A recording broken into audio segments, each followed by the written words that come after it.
I never imagined my life could explode in front of everyone. One moment I was sitting quietly, holding back tears, and the next, my husband slammed divorce papers on the restaurant table, smiling like he had won something. People stared, phones recorded.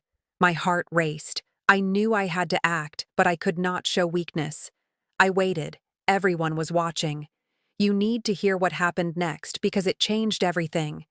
Before I continue, tell me in the comments where you are watching from and your state so we connect. My name is Selma Blecha. I am 30 years old, and I never thought a single afternoon could change my life forever. I arrived at the downtown restaurant feeling calm, thinking we would have a quiet lunch like we always did.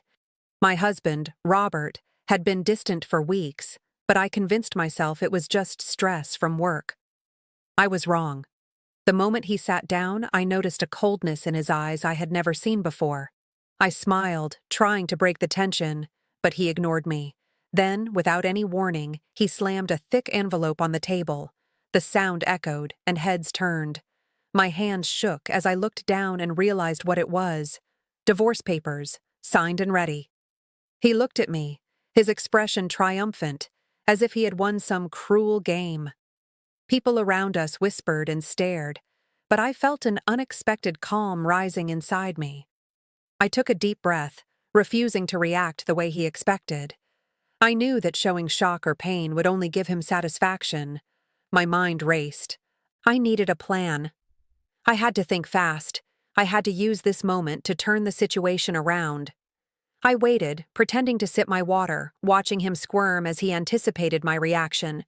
Everyone in the restaurant was staring, but I felt strangely in control. I reminded myself that I was not just anyone. I was a woman who had built her life carefully, someone who knew her own strength. Then I noticed the bank manager seated nearby, waiting for a private meeting with a client. My heart skipped. I had an idea, a bold one that could completely change the outcome of this humiliation. I leaned slightly forward, pretending to check my phone, and signaled subtly. Robert noticed, but he did not understand what I was planning. His smug smile faltered slightly. I kept my voice calm and soft. I said nothing about the papers, nothing about his attack, but my eyes said everything. I was ready to reveal that his little performance was about to backfire in the most unexpected way. My pulse raced, but not with fear. It raced with determination. I knew that by the time the bank manager arrived, the entire restaurant would witness a truth that Robert could not anticipate. Every move had to be precise. Every second counted. I reminded myself, this was not about revenge for the sake of anger. This was about justice, about showing that I was not powerless, and about taking control of a life that he thought he could ruin with a single dramatic gesture. I saw Robert shift in his seat, clearly impatient and unaware of what was about to unfold.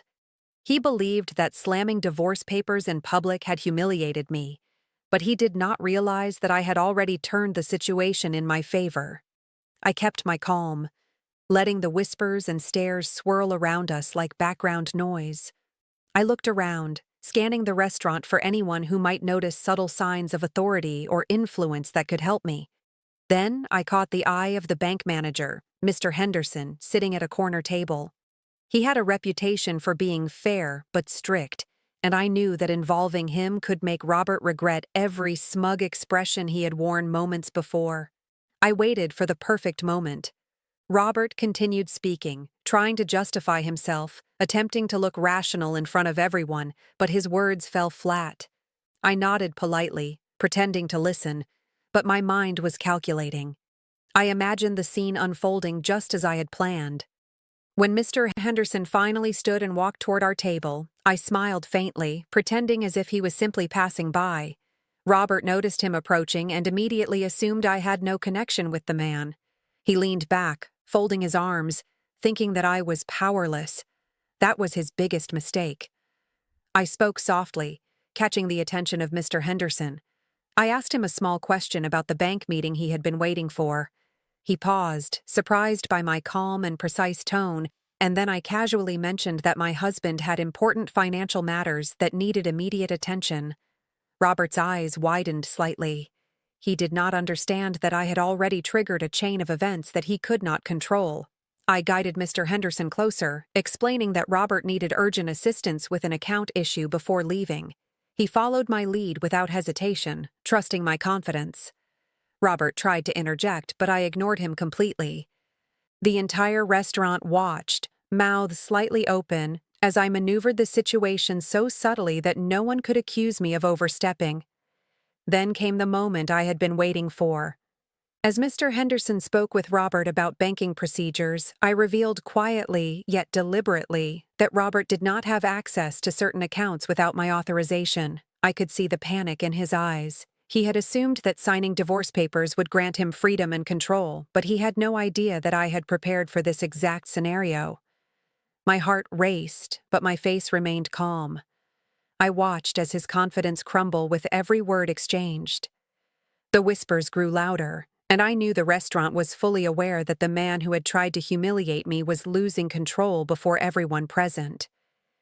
I felt a rush of power and relief, knowing that I had not only preserved my dignity, but had also ensured that Robert could not walk away with what he thought he deserved. The bank manager nodded at me subtly, acknowledging that I had handled the situation with precision and authority. Robert's expression was priceless. He had no idea that my quiet patience and careful planning had completely turned the table. Robert sat frozen, staring at me with disbelief. The divorce papers in his hand suddenly seemed meaningless, and I could see the anger slowly morph into panic. I stayed calm, breathing steadily, letting the weight of the moment settle around us. The restaurant was silent now, every pair of eyes on the unfolding drama. I realized that this was my opportunity to fully reclaim my power. I spoke clearly, ensuring that everyone could hear, but without raising my voice. I reminded Robert that he could not access our joint accounts, that certain assets required my explicit approval, and that his public display of arrogance had backfired spectacularly. I saw him struggle to form words, but the restaurant had already witnessed the reversal. His smugness had disappeared, replaced by an awkward mixture of frustration and fear. People whispered among themselves, sensing the tension and realizing that I had completely turned the situation around. My hands did not shake. My voice did not falter. I had rehearsed this in my mind countless times, anticipating every reaction, and it had all worked exactly as I had imagined. I glanced at Mr. Henderson, who nodded subtly, confirming that everything I said was accurate and legally binding. Robert looked around, hoping for sympathy or support, but all he saw were strangers watching his downfall with wide eyes. I continued to speak, explaining calmly that any attempt to bypass the rules would result in immediate legal consequences. He tried to interrupt, but I raised a hand politely, silencing him. The power shift was complete. I felt a surge of relief and pride, knowing that I had maintained my composure while asserting control. Robert's expression shifted again, this time to desperation. He could not manipulate the situation anymore. The divorce papers were irrelevant. I could see him realizing that his public display of dominance had become the very moment where he lost everything he thought he had. I leaned forward slightly, my eyes locked on his, and said softly, yet firmly, that I had always anticipated this outcome. The silence was deafening. Even the staff seemed to pause, watching the drama with awe. I had not needed to yell or plead. I had not needed to threaten. I had only needed to remain calm, patient, and deliberate. Robert finally dropped the papers, realizing that they held no power over me without my cooperation. I smiled faintly, a mixture of triumph and quiet satisfaction. The entire restaurant seemed to exhale collectively. I had not only protected myself, but had also demonstrated that patience and intelligence could overcome arrogance and cruelty. At that moment, I knew that this incident would change the trajectory of my life. It was not just a victory over Robert. It was a powerful reminder that composure, strategy, and courage could turn even the most humiliating situations into moments of empowerment. I had taken control of my life, and nothing could take it from me. Robert sat silently, his face pale, staring at the table as if the papers could magically restore his confidence. I remained calm, feeling a sense of liberation I had never experienced before. The restaurant was quiet now, but I could sense the tension lingering in the air, like everyone was waiting for the next move. I took a deep breath and spoke slowly, ensuring that my words were deliberate and clear. I reminded Robert that his attempt to humiliate me had failed completely and that his arrogance had blinded him to the reality of our situation. I explained that patience, strategy, and composure were far more powerful than loud displays of anger or public dramatics. People were listening, and I could feel their attention shifting fully toward me. I watched Robert shift in his seat, clearly realizing that he had underestimated me in every way. He tried to regain some control, but every word he attempted to speak was stopped by my calm and steady gaze. I continued, describing how I had anticipated his moves and how every step he had taken to assert dominance had been anticipated and countered without his knowledge. His confidence continued to crumble, replaced by frustration and disbelief. I felt an unexpected satisfaction, not out of cruelty, but from the justice of the moment and the empowerment of standing strong in the face of humiliation. The bank manager, Mr. Henderson, watched closely, occasionally nodding as if to confirm the accuracy of my statements. Robert's attempts to argue were futile, and I did not allow him the satisfaction of being heard. I maintained control of the narrative, guiding the situation to a resolution where he had no choice but to accept the reality of his defeat. As the minutes passed, the tension in the room transformed into an unspoken acknowledgement of the strength I displayed. Robert finally stood up, muttering something under his breath, but he could not regain the power he thought he had. I remained seated, calm and composed, my hands resting lightly on the table. The divorce papers were irrelevant, and the humiliation he tried to create had completely reversed. I had taken what he had intended as a moment of embarrassment and turned it into a public demonstration of my intelligence, patience, and strength. The people around us whispered, some nodding in admiration, some visibly shocked by the dramatic reversal.